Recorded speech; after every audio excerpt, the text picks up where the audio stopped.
Hey guys, what is up? It is St. Pearl 54 here, and this video is actually, going to be a little of a sad one. In my class, we are reading a book about 9/11, and my dad was a survivor of 9/11. The book is called Extremely Loud and Incredibly Close. It's about a boy whose father died on 9/11. Now, the book is fictional, but considering how many people died on 9/11, that seems pretty realistic.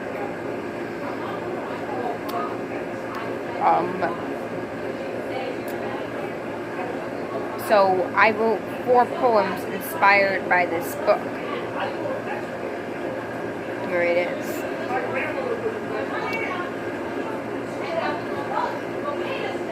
The first one is called A Reason. This is when my dad is asking for a reason why he survived. Meanwhile, so many people he knew didn't. The Towers. This is written as a play, so some of the lines are done by my mom, some of the lines are done by dad. From my mom. The towers fall. He was supposed to call. Meanwhile, my dad, walking past the rubble, he sees a hand on the ground. When he comes home, my mom says, "Many can't say this. I was so worried, but my husband is home safe." My dad replies, "Why am I alive?" Months later, home from college, I see clothes, dolls, stuffed animals. God, give me a reason. God replies, "Here it is. You have a daughter, and years later, a son." My dad says that after 9/11, I was his reason for living. And it's amazing. My dad did actually see a literal hand on the street. For him, that was the only dead body he saw. Just the hand. Nothing attached.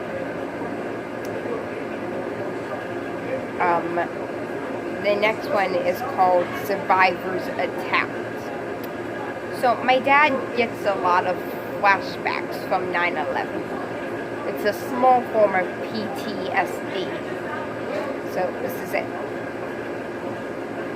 Starts off with my mom saying, "Stop the flashbacks." My dad replies, "I wish I could. The attack on the survivor's mind doesn't end." My response: "Some say it was lies formed by CGI, but go to a graveyard and tell that to those who died. America got their power back, but there's still one tower where they're supposed to be too. Dad, how do you live with these flashbacks?" My dad: "God gives me the strength, one day at a time." And that's the truth for any survivors or any relatives of somebody who died. God will give you the strength, one day at a time. Just take it one day at a time.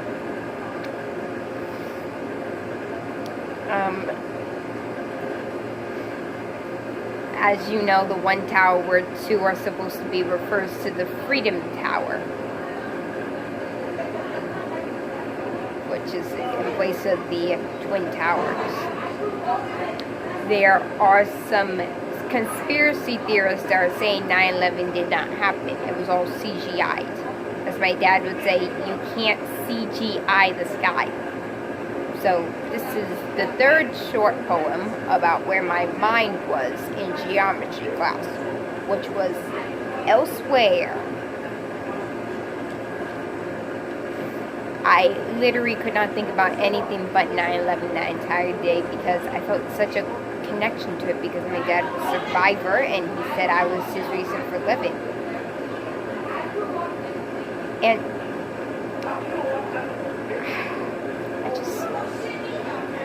I had a stress headache the entire day, a stress headache.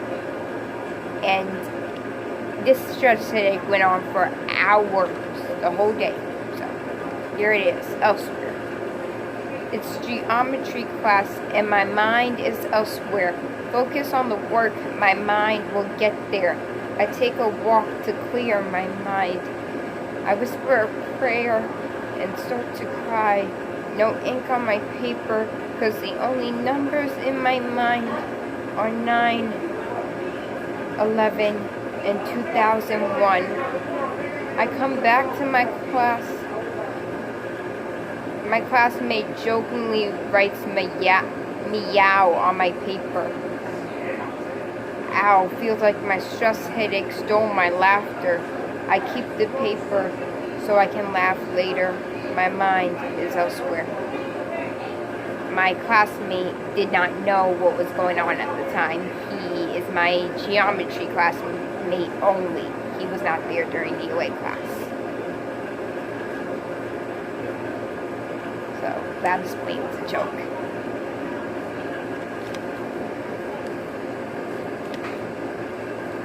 He does it all the time. I usually laugh when he does it, but that day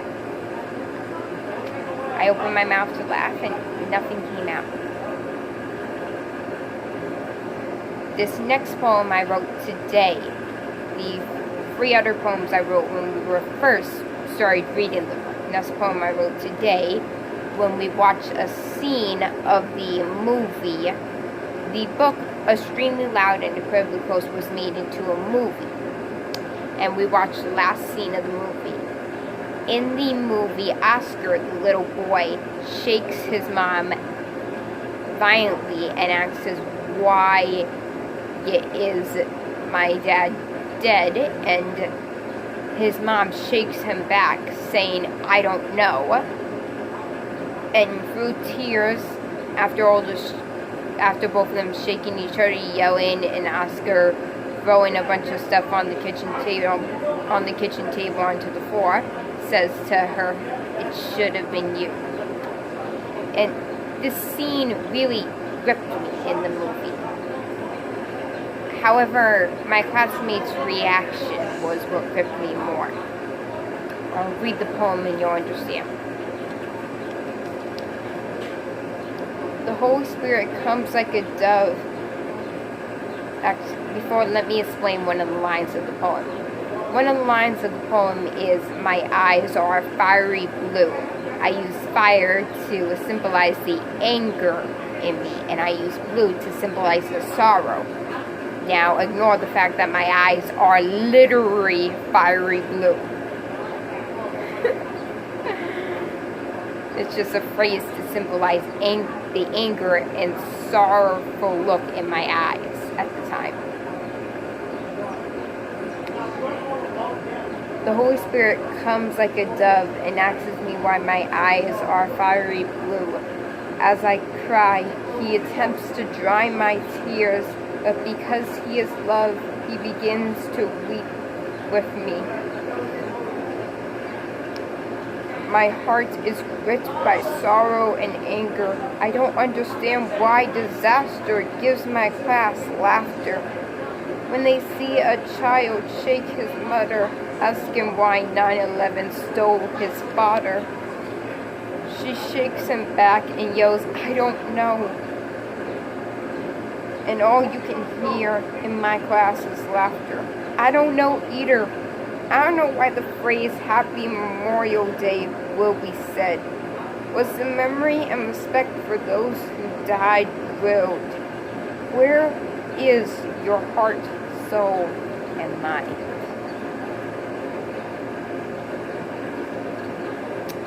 Where is your respect? That actually did happen. Unfortunately, when my classmates saw that scene in the movie where the little boy starts to act out, throw stuff down from the kitchen table and shake his mother because he's in the middle of grief, and they were laughing. I don't know why that provokes laughter. I don't, considering the way his father died and the fact that it's his father.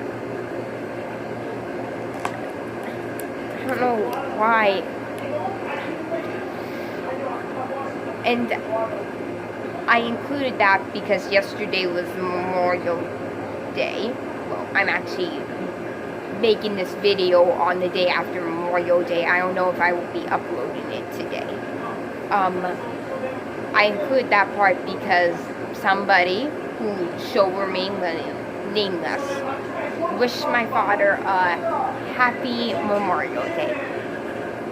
That's like saying happy 9/11.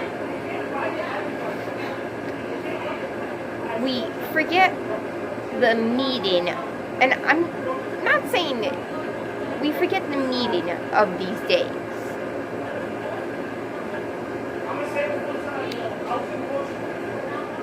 And it's sad that we could forget the meaning of Memorial Day, and then also some teens could just laugh watching a scene about 9/11. And it doesn't matter that that's fiction, okay? Because 9/11 happened, and there is some little boy whose father really did die. So, yeah, the story of the movie is fiction, but could be real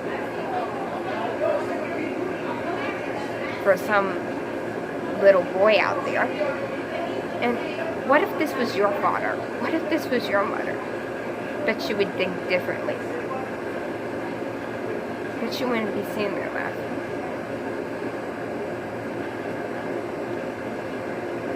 And it's not because my father survived that I'm not sitting there laughing.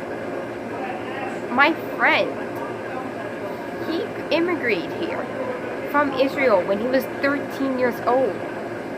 None of his family were there during 9/11. They were all the way out in Israel.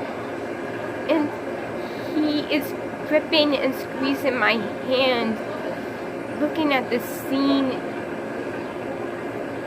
trying not to burst out in anger at all my classmates for laughing during this scene. You don't need to have some kind of connection to these days to understand why they are so important and why they can be sad for some people.